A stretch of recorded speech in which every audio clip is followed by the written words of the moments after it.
Hello बच्चों, मैं हूँ आपकी हिंदी टीचर अंजू मैडम और मेरे क्लास में आप सभी बच्चों का हार्दिक स्वागत है।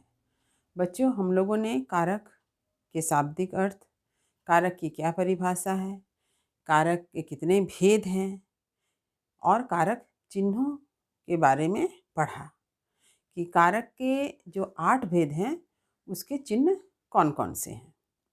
इस चिन्ह को विभक्ति भी कहते हैं, परसर्ग भी कहते हैं। तो आज मैं कारक के जो 8 भेद हैं उन 8 भेदों में से प्रथम 4 की चर्चा कर रही हूँ और अंतिम 4 की चर्चा जो है अगली वीडियो में होगी। मैं चाहती तो 8 कारक को एक ही दिन में पढ़ा देती, लेकिन मुझे ऐसा लगता है कि जब आप धीरे धीरे किसी विषय को पढ़ते हैं तो आपको वो ज़्यादा याद रहती है, ज़्यादा समझ में आती है। समझ में आती है इसीलिए याद रहती है, क्योंकि जो बात समझ में ही ना आएगी तो वह आपको याद भी नहीं होगी। तो आज मैं कारक के जो 8 भेद हैं, ठीक है, कारक के कितने भेद हैं? कारक के 8 भेद हैं, ठीक। तो इसमें से मैं प्रथम 4 यानी पहले कर्ता कारक, दूसरा कर्म कारक, तीसरा करण कारक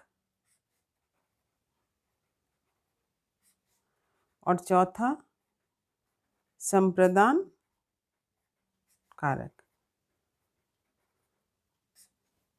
इसकी चर्चा करूंगी। तो अगर मैं ये कह दूं कि आज जो है का ये वीडियो जो भाग 1 कहलाएगा, जिस भाग 1 के अंतर्गत मैं इन चारों कारक के बारे में आपसे चर्चा करूंगी। तो सबसे पहले जो नाम आया वो क्या आया? पहले कर्ता कारक, ठीक है।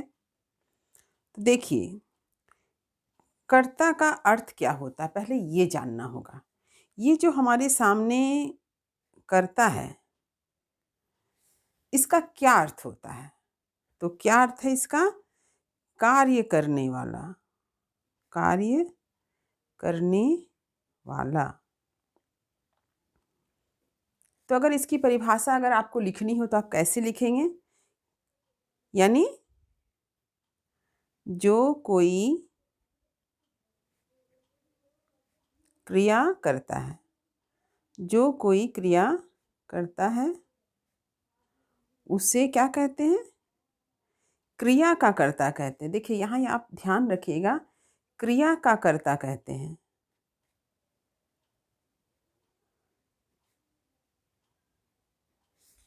आप उदाहरण से समझ सकते हैं। जैसे यानी उदाहरण क्या है? एक उदाहरण है, देखिए, राम खेलता है, ठीक। दूसरा उदाहरण है, राम ने खाना खाया। अब देखिए आपके सामने 2 वाक्य हैं, भले ही नाम जो है संज्ञा नाम एक ही है, अलग बात है, किंतु क्रिया अलग है, खेलता है और दूसरा में खाया है। तो यहाँ पर जो है क्या हो रहा है? खेलने, खेलने और खाने, खाया माने खाने का काम कौन कर रहा है?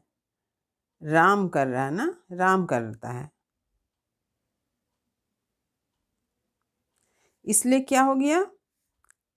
यहाँ दोनों वाक्य में राम क्या है? करता है, क्योंकि इसने क्या किया? कार्य किया है ना, क्रिया, क्रिया करने के कारण। अब देखिए आप यहाँ ध्यान दीजिए कि कर्ता कारक का चिन्ह मैंने आप लोगों को पहले ही बताया है, क्या है? ने है। यानी इसका चिन्ह क्या है? ने है। परंतु आपको एक बात याद रखनी होगी कहीं कहीं ने लुप्त भी होता है। क्या याद रखना है आपको? कहीं कहीं ने क्या होता है? ने का प्रयोग नहीं होता है, यानी लुप्त होता है। ने का प्रयोग नहीं देखते हैं या नहीं होता है।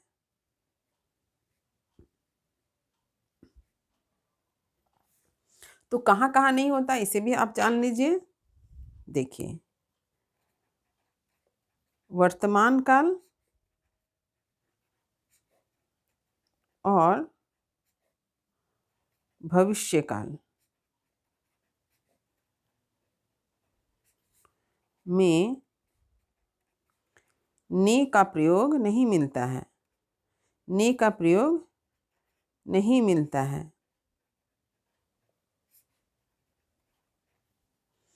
आप उदाहरण से समझिए।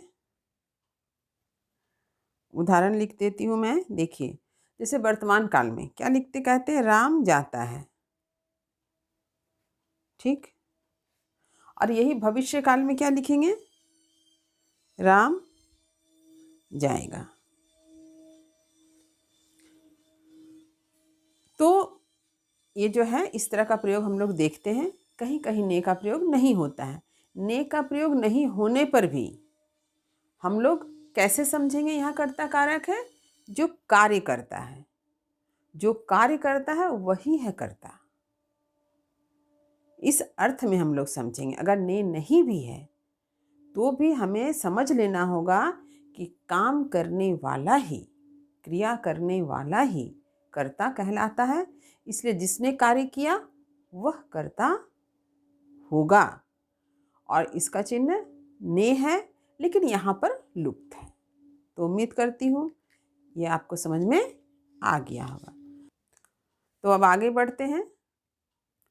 और अब जो कारक है वह क्या कारक है हमारे सामने? वह है कर्म कारक। देखिए, वह कौन सा कारक है? कर्म कारक। ये 2 नंबर है। तो सबसे पहले हम लोग जाने कर्म किसे कहते हैं। जैसे कार्य करने वाले को कर्ता कहते हैं, तो कर्म किसे कहते हैं? तो क्रिया का फल जिस पर पड़ता है। तो इसकी परिभाषा क्या लिखेंगे? जिस वस्तु या पदार्थ पर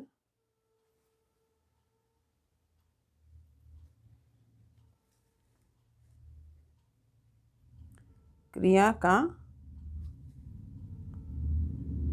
फल पड़े उसे कर्म कारक कहते हैं।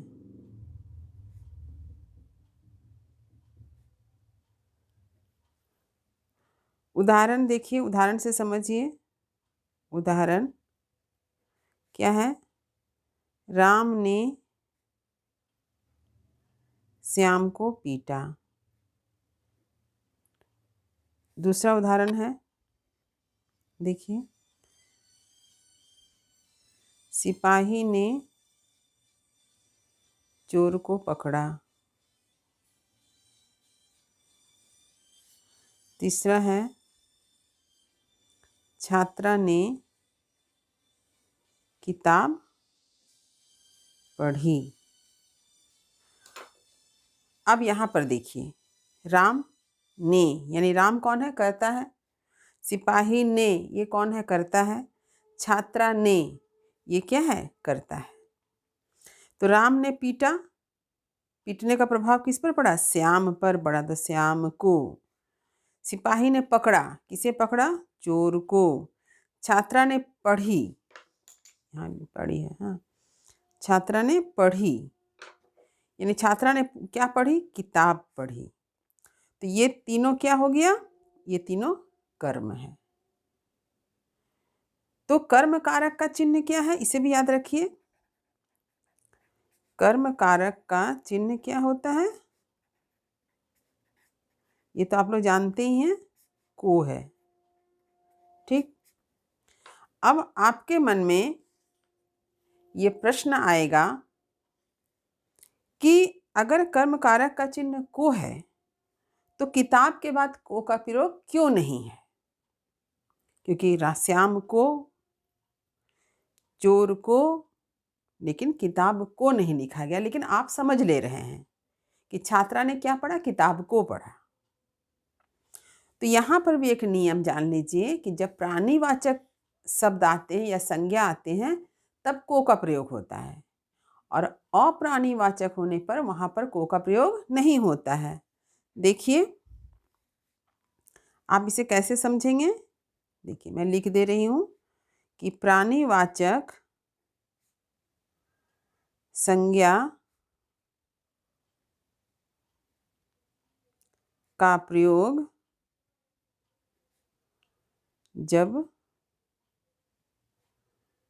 कर्म के रूप में होता है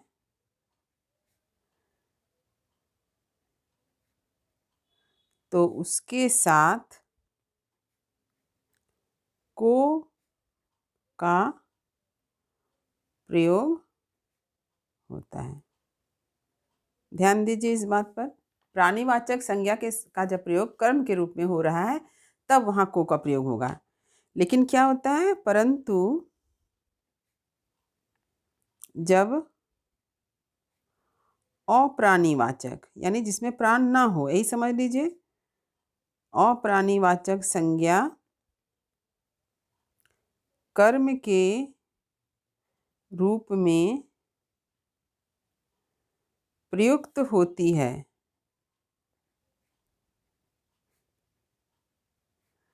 तब उसके साथ को का प्रयोग नहीं होता है। को का प्रयोग नहीं होता है।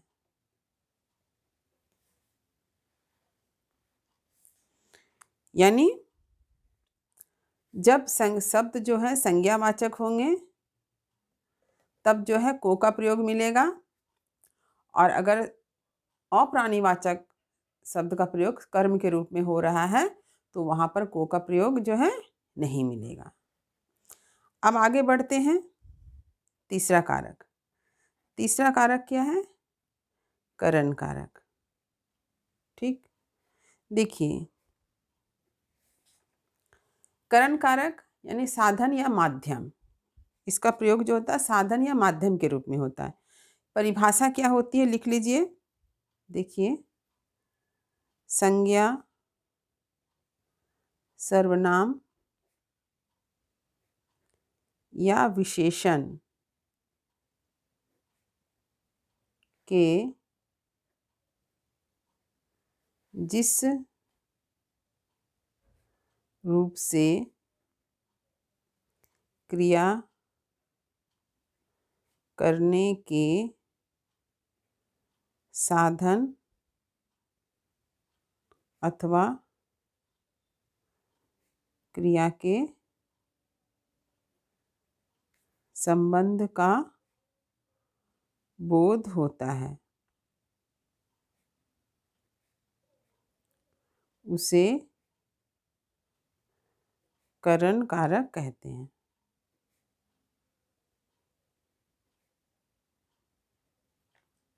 यानी करण का अर्थ क्या हो गया, करण का अर्थ हो गया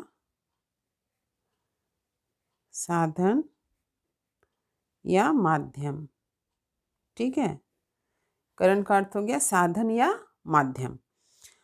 अब उदाहरण समझे। देखिए उदाहरण क्या है। उदाहरण है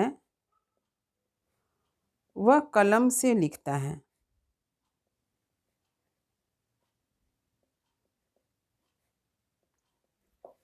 यानी कोई भी व्यक्ति है वह किससे लिखने का कार्य कर रहा है, उसके लिखने का माध्यम क्या है, लिखने का साधन क्या है, तो वह कलम है। यानी वह कलम से लिखता है। तो यानी यहाँ पर करण कारक का चिन्ह क्या हो गया, करण कारक का चिन्ह हो गया क्या,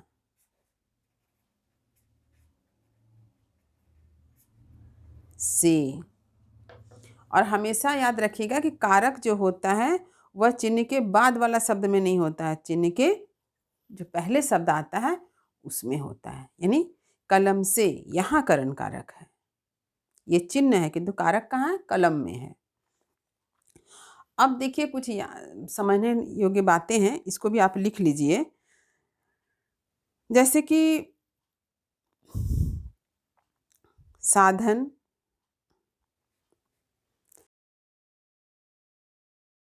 कारण,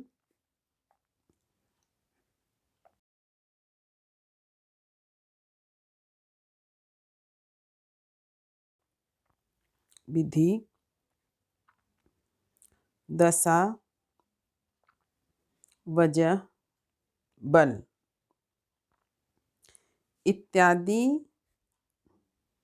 के अर्थ में भी से चिन्ह का प्रयोग होता है। उदाहरण से समझिए।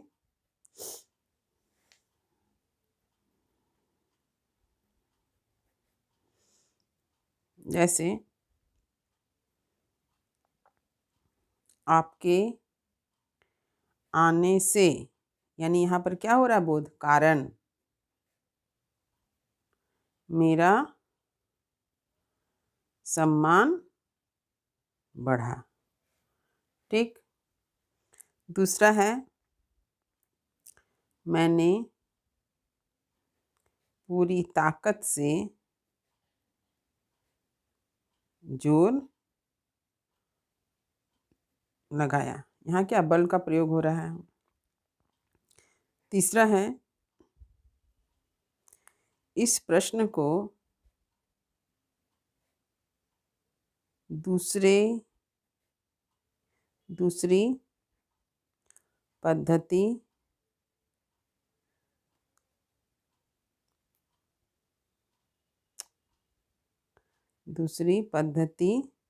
से हल करो।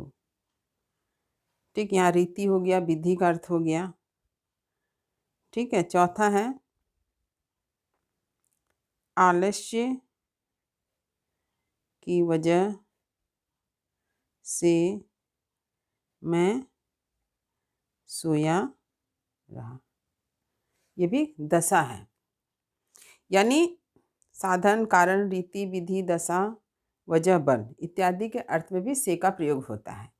देखिए, अब बहुत सारे जगहों पे जैसे कि कुछ शब्द आप लिख के रखिए, जैसे विकलांगता, ठीक, विवशता, व्याकुलता।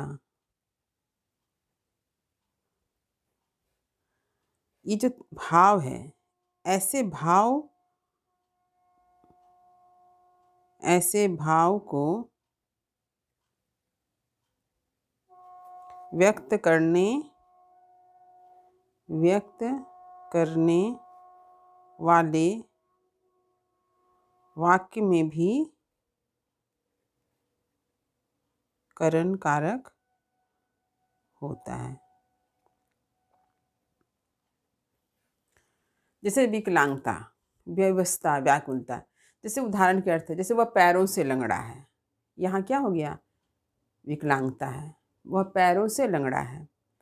फिर जैसे उसकी परेशानी जो है प्रयास से दूर होगी, उसकी परेशानी प्रयास से दूर होगी। तो क्या है, वहाँ पर व्याकुलता का बोध है। तो जहाँ भी ऐसे वाक्य आते हैं वहाँ पर भी करण कारक होता है। क्योंकि 9-10 तक या 11-12 में जो परीक्षा होती है उसमें ऐसे वाक्य नहीं दिए जाते हैं। वहाँ पर जो साधारण अर्थ में जो है, साधन और माध्यम के अर्थ में ही जो संबंधित जो वाक्य होते हैं वैसे ही वाक्य दिए जाते हैं और उनसे कारक के बारे में पूछा जाता है। अब चलिए अगला कारक देखें। अगला कारक है संप्रदान कारक। देखिए इसकी क्या परिभाषा है। संप्रदान यानी देना, प्रदान मतलब देना, अपने इच्छा से, अपने खुशी से किसी के लिए कुछ करना, देना। परिभाषा आप लिखिए, जिसके लिए कुछ किया जाए या जिसे कुछ दिया जाए उसे संप्रदान कारक कहते हैं। अब पहले उदाहरण से समझें। उदाहरण देखिए, राम ने श्याम को पुस्तक दी।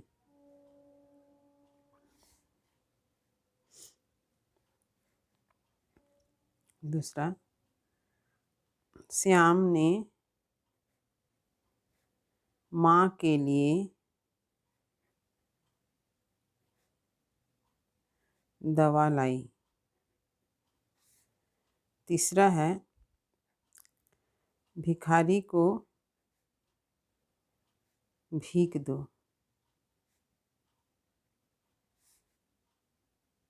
चौथा है, यजमान को दक्षिणा दो। यजमान ने पंडित को दक्षिणा दी।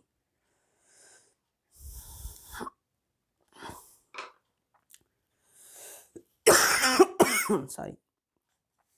अब देखिए, यहाँ पर श्याम को, माँ के लिए, भिखारी को और पंडित को, यहाँ पर जो कुछ किया गया है वो स्वेच्छा से है, दिया गया किसी को। भिखारी को भीख दो, पंडित को दक्षिणा दो, माँ के लिए दवा लाना है।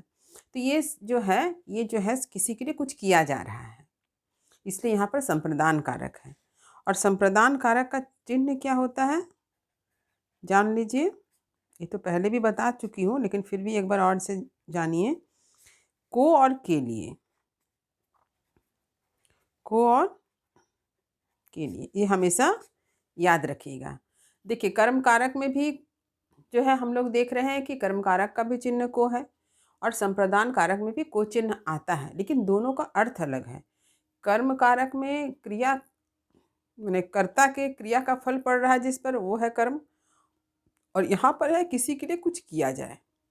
जहाँ पर के लिए आ गया वो तो आप देखकर समझ जाएंगे कि यहाँ पर संप्रदान कारक है, लेकिन जब को का प्रयोग आपको मिलेगा तो आपको इसका अर्थ समझ करके फिर कारक का नाम लिखना होगा। तो इसी तरह से कुछ इसके अपवाद भी माने जाते हैं, जैसे कि जैसे देख लीजिए, जैसे रुचि, ठीक है, पसंद, ईर्ष्या, ठीक है। जैसे भाव को व्यक्त करने वाले वाक्य में भी क्या देखते हैं, संप्रदान कारक देखते हैं, संप्रदान कारक होता है। जैसे मान लीजिए रुचि और पसंद की बात हो रही है।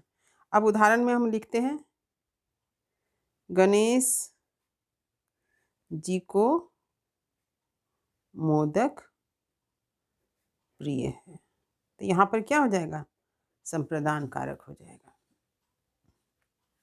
तो उम्मीद करती हूँ कि आज जो मैंने कर्ता कारक, कर्म कारक, करण कारक और संप्रदान कारक की चर्चा की वो आपको भली भांति समझ में आ गया होगा। फिर भी मैं आपसे यह कहना चाहती हूँ कि अगर आपको कहीं समझने में दिक्कत हुई हो तो आप मुझसे बेझिझक पूछ सकते हैं। सवाल अपने कमेंट बॉक्स में टाइप करें और मुझ तक ज़रूर भेजें। लेकिन मैं यह भी बता देना चाहती हूँ कि कारक के भेद को पढ़ने से पहले आपको कारक का शाब्दिक अर्थ, कारक की परिभाषा, कारक के भेद, कारक के चिन्हों, इन सारी चीज़ों की भी जानकारी अवश्य प्राप्त कर लेनी चाहिए। और इस पर बना हुआ वीडियो का लिंक जो है मैंने डिस्क्रिप्शन बॉक्स में दे डाला है। जिन बच्चों ने अभी तक कारक के बारे में कोई भी ज्ञान अर्जित नहीं किए हैं या कारक के बारे में और कुछ जानना चाहते हैं तो वे डिस्क्रिप्शन बॉक्स में दिए गए लिंक को क्लिक करके उसे देखकर समझ सकते हैं। तो अगले वीडियो में कारक के अन्य 4 भेद के साथ मैं फिर आपके सामने हाजिर रहूँगी। इस वीडियो को लाइक करें, शेयर करें और चैनल को सब्सक्राइब अवश्य करें ताकि मेरे नए वीडियो का नोटिफिकेशन आपको तुरंत मिल सके। तब तक पढ़ते रहिए, जीवन में आगे बढ़ते रहिए। मेरी शुभकामनाएं आप सभी के साथ हैं। धन्यवाद।